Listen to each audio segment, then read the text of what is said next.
Alam nyo, nabanggit nyo kanina yung mga bias na mga mainstream media. Grabe! Kitang-kita kaagad ang pagkabayas nila. Ito po ang binabalita nila kaagad. At yung bias naman ng international media, binigyan kaagad para mas lalong pasamain ang ating Vice President Inday Sara Duterte.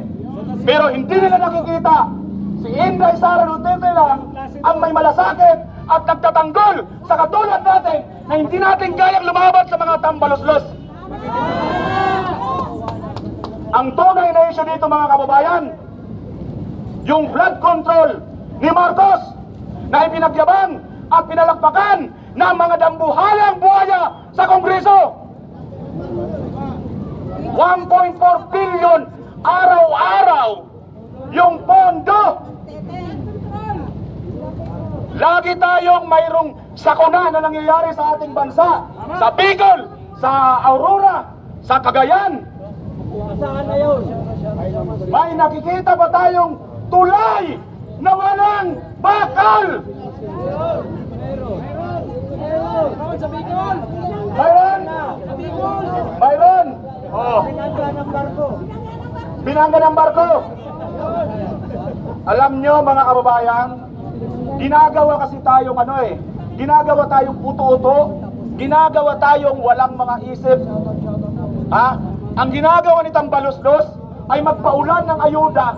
Ang kapal na mukha niya laging late kung magbigay ng ayuda. Bakit? Kailangan ba niya magpa-imprinta ng kanyang pangalan at kanyang pagmumukha, tarantado? Ang ating Vice President Inday Sara Duterte, laging namunguna ang Vice Office of the Vice President magbigay po ng mga relief goods operation sa lahat po ng mga tinamaan ng sakuna. Pero wala tayong nakikita na pangalang Duterte o pagmumukha ni Bibi Sara na dapat na naman dahil napakaganda. Mga kababayan, ang dami pong dapat pag-usapan. Yung Maharlika Investment Fund, nasaan na? Alam nyo ba? Oh, saan? Oh, kaninong pulsa? Oh. Itong mga kakapal na mukha ng mga tambaluslos na nag-iimbestiga kay Bibi Sara sa confidential fund. Bakit hindi ninyo imbestigahan ang inyong mga sarili? Mga damo kayo!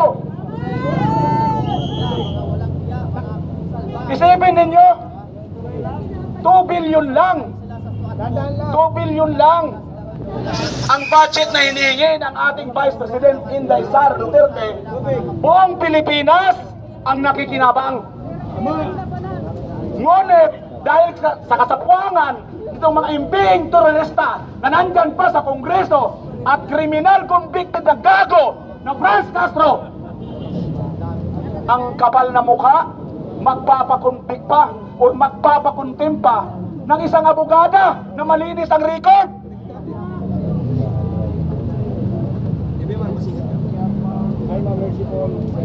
Mga kasama, gusto po tayong paalalahanan para sa ating seguridad ng ating mga kaibigang kapulisan. Kalsada po kasi yan, no? So para po sa ating kaligtasan, medyo mag-ingat po tayo dyan na makagilid, baka madagil tayo dyan, no? Pero tayo po ay pinapayagan, wala naman po problema, no, sa ating malayang pamamahayag.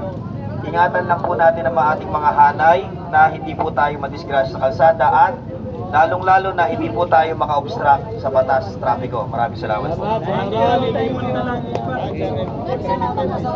Maraming salamat sa atin po mga kapulisan, mga magigiting na kapulisan. Nakaisa po natin sa atin pong pagpapahayag ng malayang pagpapahayag na this is garantiya naman ng ating mahal na konstitusyon, yung freedom of speech, freedom of expression. Hanggat hindi po tayo rito nagsasalita ng libelous against kanino man ng mga buhaya dyan, malaya po tayo rito. Sama-sama tayo sa kulungan. Walang tatalo sa inyo kung lahat kayo tatama. May wala pa naman. Taga, ipasa ko doon. nga makulong. Halika sir. Dito, dito. Walang daw yan.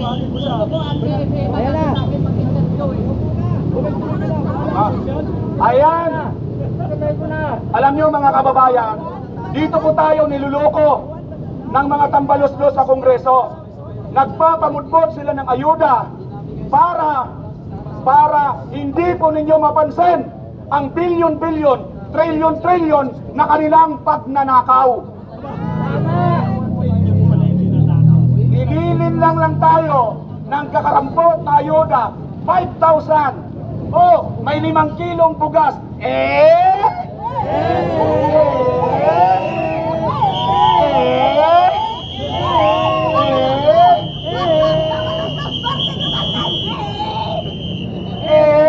Matuluyan ka na sana O kayo naman mga kababayan. Bagay, brother. O kung mauubos na yung magre-receive pa tayo dahil hanggat hindi po nila ibinibigay sa taong bayan ang tamang hustisya, mga kababayan, hindi po tayo dapat tumigil. Tama. Maraming salamat. Hanggang may buhay tayo, wag tayo. Ay, ang susunod pala magsasalita ay si Parak. Ayan, Parak yan, pulis yan. TV. Yawa na, marami na tayong mapriso.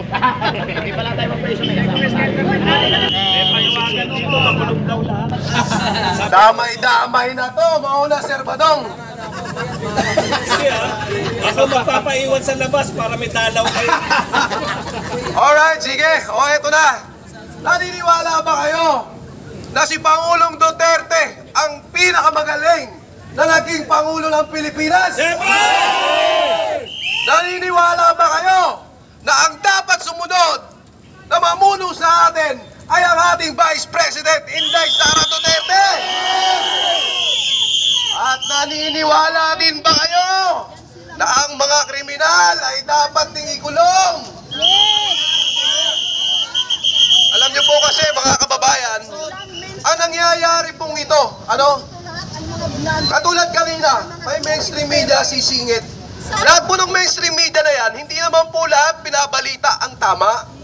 Kaya po kami mga vlogger, nandito po kami. Kami mismo ang nagsasalita dito sa harap nyo para ipahayag namin. Subalit ito ay hindi po lahat makakarating sa mga kababayan natin, kundi sa pamamagitan ng kaibigan nating mga vloggers. Yes! Mabuhay ang mga vlogger! Ang nakakalungkot pa mga kaibigan, ang mainstream media na dating pinapaniwalaan, tinutwist nila yung mga balita. Kaya nga ngayon, di ba, ang sabi ng mga nasa comment section nyo, mga vloggers, mga kaibigan kong vloggers, mas mabuti pa itong mga vloggers talagang tuloy-tuloy. Nasa tama, nasa katotohanan. Nasa panig tayo ng katotohanan, kaya hindi tayo dapat matakot. Balikan natin ang issue ng confidential fund ng ating Vice President Inday Sara Duterte. Hindi lamang naman po ang ating Vice President Inday Sara Duterte ang may confidential fund. So bakit etong si Ma'am Inday Sara Duterte lang ang iniimbestigahan nila? Lahat po yan mga kababayan, at ang nakakalungkot, itong nasa Kongreso na kung saan sila yung nag-iimbestiga, meron po ba kayong resibo daan sa mga proyekto nyo, sa mga budget nyo? Parang hindi patas, mga kababayan ko. Ayos na. Ang isa pa, eto si Franz Castro, isang convicted criminal na nagpakulong ng isang abogada. Hindi po yan makatarungan mga kababayan. Sino na ba ang kapanipaniwala ngayon?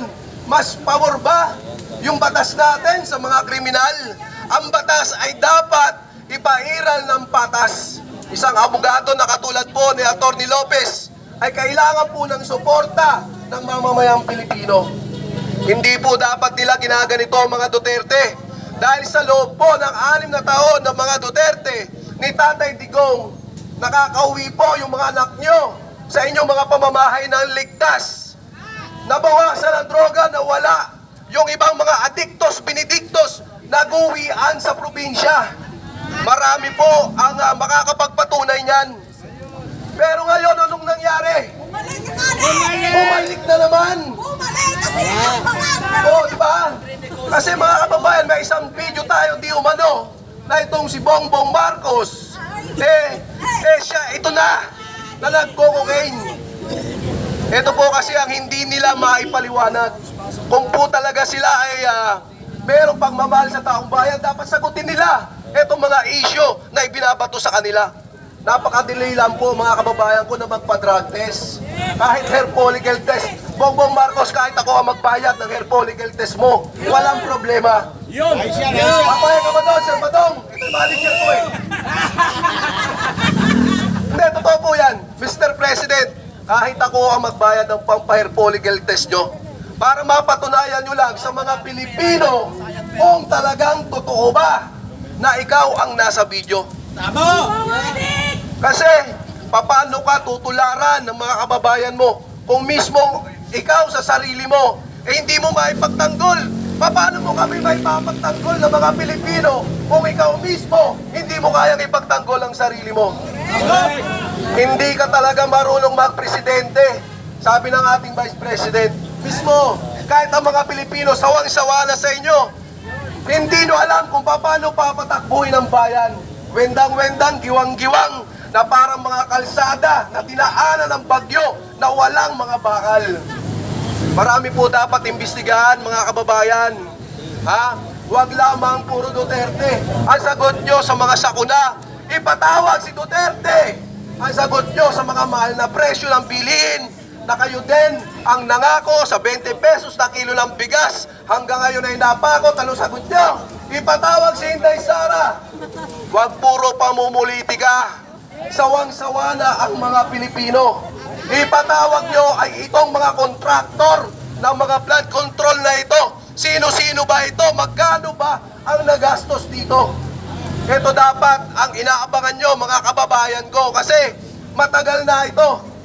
Hindi po tayo nagsabi na itong proyekto na to buo na. Mismong sa SONA ni Presidente Bongbong Marcos, siya ang nagsabi na meron tayong natapos na 5,500 flood control project. Sinungaling! At ang sinungaling ay kapatid ng magnanakaw. Yan po ang kasabihan nating mga Pilipino. Korupsyon, mga kababayan. Yan ang isa sa mga sumisira sa bansa. Alam na alam nyo po yan, bata pa kayo. Sinasabi na po ng mga magulang nyo, ng mga lolo nyo, pag yan dinadala mong bata, lumabas, may utang na sa tiyan pa lang. May utang na hanggang ngayon. Ganon pa rin tayo. Kailan po tayo magmumubon? Kailan tayo makakaahon? Ang hirap ng buhay ng mga Pilipino. Yung iba, alam ko, hindi makapunta dito dahil busy kayo sa mga trabaho nyo. Tama! Alam po namin yan at naiintindihan namin. Pero muli, kumakatok po kami sa mga puso nyo dahil alam namin, kung bubuksan nyo lang yan, sumisigaw na nga kayo, tama na, sobra na, palitan na. So kung gano'n, samahan nyo po kami kahit 1 oras, 2 oras, ipakita nyo po ang presensya bilang isang Pilipino, dahil lahat po tayo, karapatan po natin na mapaglingkuran po tayo ng isang gobyerno. Dahil ako, naniniwala ako na ang batas, walang mahirap, walang mayaman, lahat po tayo pantay-pantay. Ito po, ako po bilang Panguli, nagpapasalamat po ako sa lahat na sumusuporta sa mga Duterte. Sa ating pong Tatay Digong, sa ating Vice President Inday Sara Duterte, kay Mayor Baste, kay Kong Pulong, sa lahat ng mga mabubuting politiko.